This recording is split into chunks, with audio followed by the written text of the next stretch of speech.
Hello students, in my last class I have taught you about fundamental rights. I hope you all have understood. Now today's topic is fundamental duties. As we have our fundamental rights, the citizens of India, they are having some fundamental duties also that they have to follow. And what are they? First is, we must respect our constitution and follow the rules laid down by the constitution. Whatever rules are given in the constitution, we have to follow them. And the second one is, we must respect our national flag, national anthem and national emblem. As you all know that we all the citizens of our country or any country, they are respecting the national flag, national anthem. As any national anthem is sung, we all stand in attention position. And the third one is, we must cooperate with the government in keeping peace in the country. Means always we have to help the government for keeping peace in the country. The next one is, we must not damage the national property. Now what are the national properties? National properties are like our roadways, highways and monuments. These are our national properties. So we have to take care of these properties. The next one is, we must not cause harm to the environment. Environment includes what? Environment includes lakes, forests, rivers, wildlife. These are our national environment or our environment. We have to protect them. We should not harm them. Then next one is, we must respect the religions of others. Any religion, we should respect them, whether it is Hinduism, Muslim, Christianity, any Sikhism, anything, we have to respect the religions. Then we must respect the rights of others. Others, if the weaker sections, they are also getting some special rights. So we have to respect them also. Now children, I hope you all have understood fundamental duties. Now our next topic is directive principles. Now what is directive principles? I will explain this, that to make sure that the ideas of the preamble are put into practices, the Constitution has certain guidelines or instructions.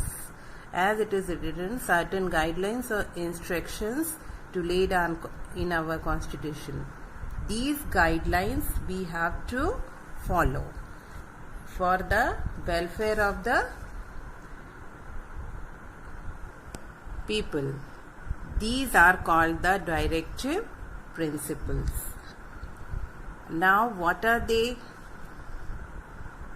Now there are written these directive principles. I will explain this all.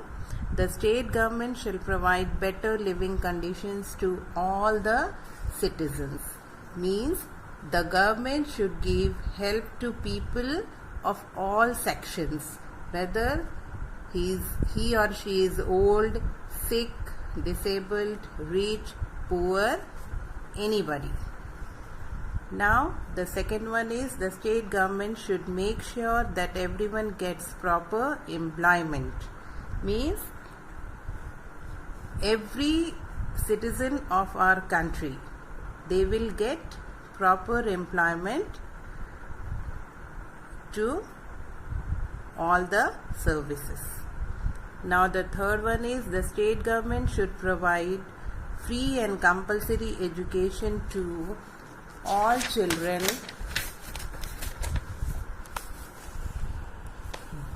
below the age of 14.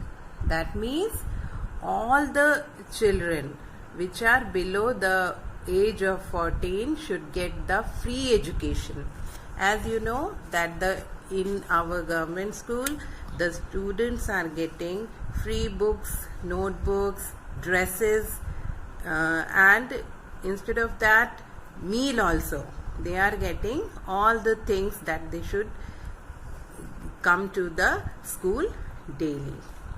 Now the next is the state government should ensure that no one becomes rich by exploiting others.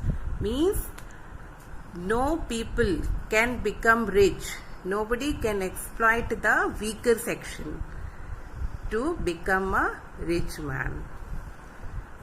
And the last one is the state government should do everything possible to improve the condition of the weaker sections of the society, especially those belonging to the scheduled caste and scheduled caste. That all the weaker section, that like scheduled caste and scheduled tribes in our country are getting reservations. Like they are getting reservation in the school, colleges, and while getting job also they are getting reservations.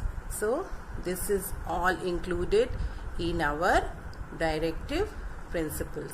I hope that you all have understood these all fundamental rights, fundamental duties, our constitution, our preamble, etc. Now I have completed the chapter, and your homework is now to do all the exercises A, B, C, D, and answer these questions. This all you will write in your social studies notebook. Thank you.